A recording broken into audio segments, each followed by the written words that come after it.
Olá, sejam bem-vindos a mais uma videoaula. Então, com essa aula a gente vai inaugurar uma série de algumas aulas para a gente criar uma API com Node e PostgreSQL. E nessa aula a gente então vai criar o banco de dados e algumas configurações iniciais, né, do projeto da API. Então vamos à aula.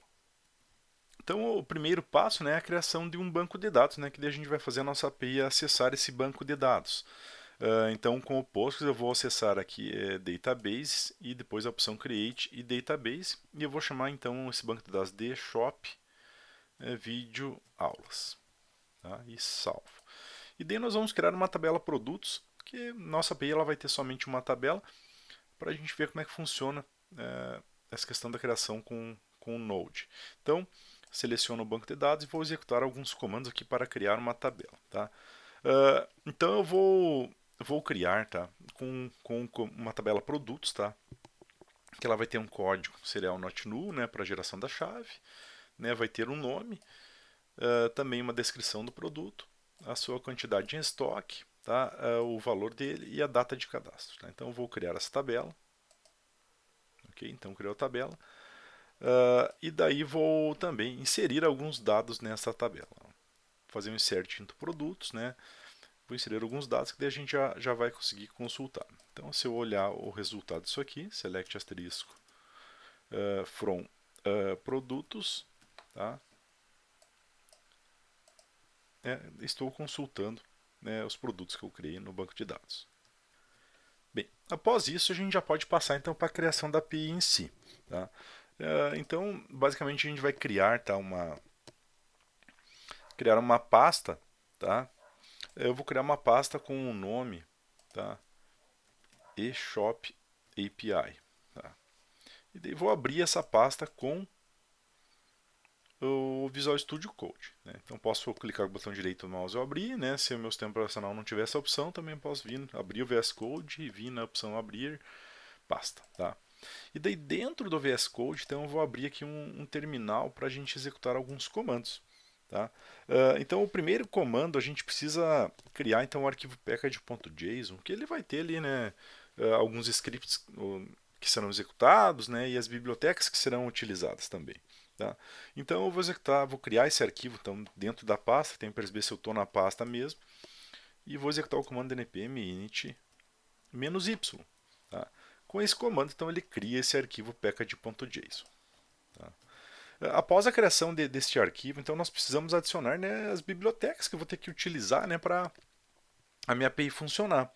Então eu vou executar o comando npm espaço i, né, de install, e vou executar. Vou mandar ele instalar o CORS, tá?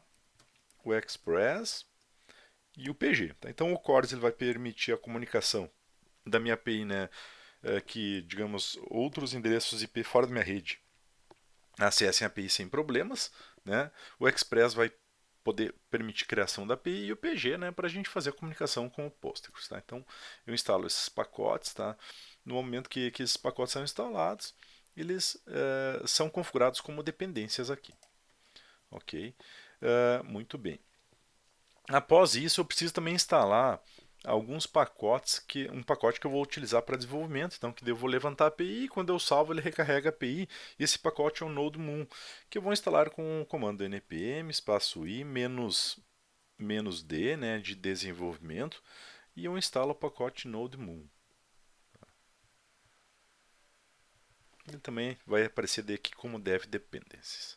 E daí nós precisamos adicionar nesse mesmo arquivo aqui, tá?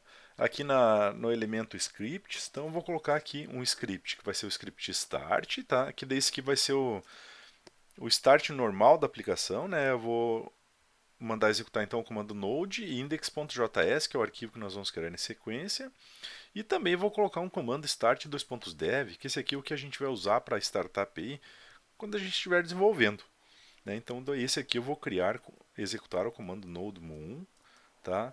E daí index.js, daí coloco ponto e vírgula e fecho. Tá? Então esse aqui é o primeiro passo de configuração da minha API.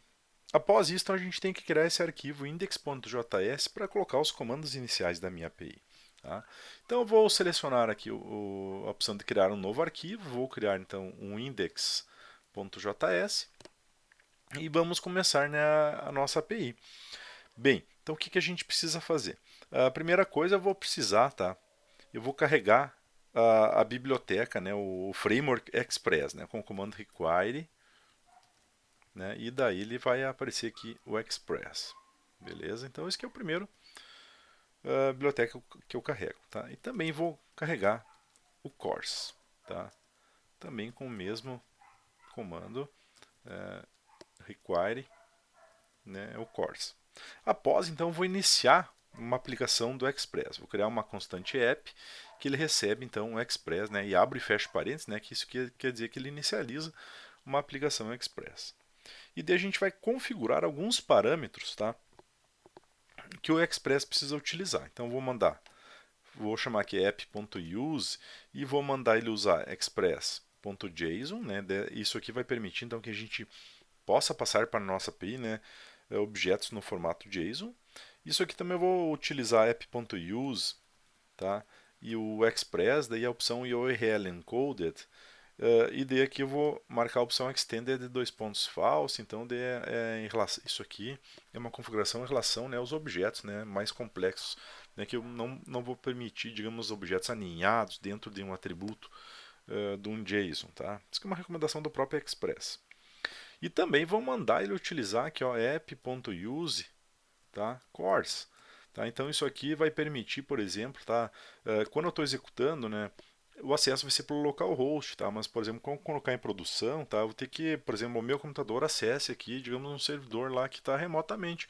Então ele vai permitir conexão, né, de outras redes, né, que não a rede onde está só localizado o servidor. Tá? E daí vamos levantar agora a nossa API para a gente testar. Então vou chamar aqui, ó, app, tá?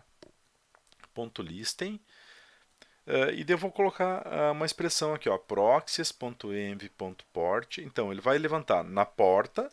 Se ele não encontrar essa expressão, né, nas variáveis de ambiente, daí eu levanto na porta 3002, tá? É importante eu deixar aqui port com maiúsculo, tá? Que daí quando a gente, por exemplo, fizer um deploy dessa API lá na render.com, né, daí ele vai utilizar a porta que a render fornecer, senão localmente ele utiliza a porta 3002.